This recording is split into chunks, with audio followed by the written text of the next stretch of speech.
Class 12 ধারকত্ব অধ্যায়ের একটি MCQ দেওয়া আছে। প্রতিটি ধারকের মান সি হলে এ ও বি বিন্দুর মধ্যে তুল্য ধারকত্ব হবে।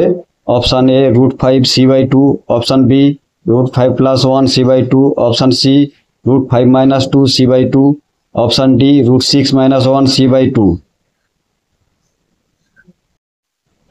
এখানে কতগুলি ধারকের একটি অসীম বর্তনী দেওয়া আছে। এ ও বি বিন্দুর মধ্যে তুল্য ধারকত্ব নির্ণয় করতে হবে এবং প্রতিটি ধারকের মান দেওয়া আছে সি।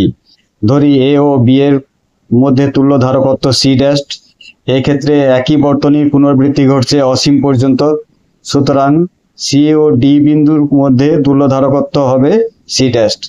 সম্পূর্ণ বর্তনীটি নিম্নের ন্যায় সাজাতে পারি। সি ও সি ড্যাশের সমান্তরাল সমবায়ের তুল্য ধারকত্ব হবে সি প্লাস সি ড্যাশ।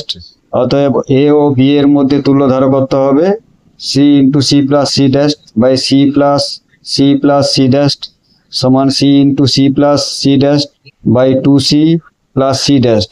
শর্ত অনুসারে c dash is equal to c into c plus c dash by 2c প্লাস সি ড্যাশ, বা 2c c dash plus c dash square সমান c square plus c c dash, বা c dash square plus c c dash minus c square is equal to 0। অতএব C dash is equal to Sridhar Acharya সূত্র প্রয়োগ করে পাই -c plus minus √c square plus 4c square. এক্ষেত্রে ধারকত্বের মান ঋণাত্মক হতে পারে না, তাই এখানে মাইনাস চিহ্নটি, মাঝের মাইনাস চিহ্নটি হবে না।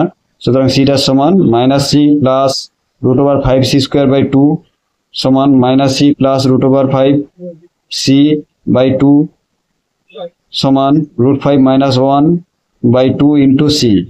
সুতরাং সঠিক উত্তরটি হবে অপশান সি।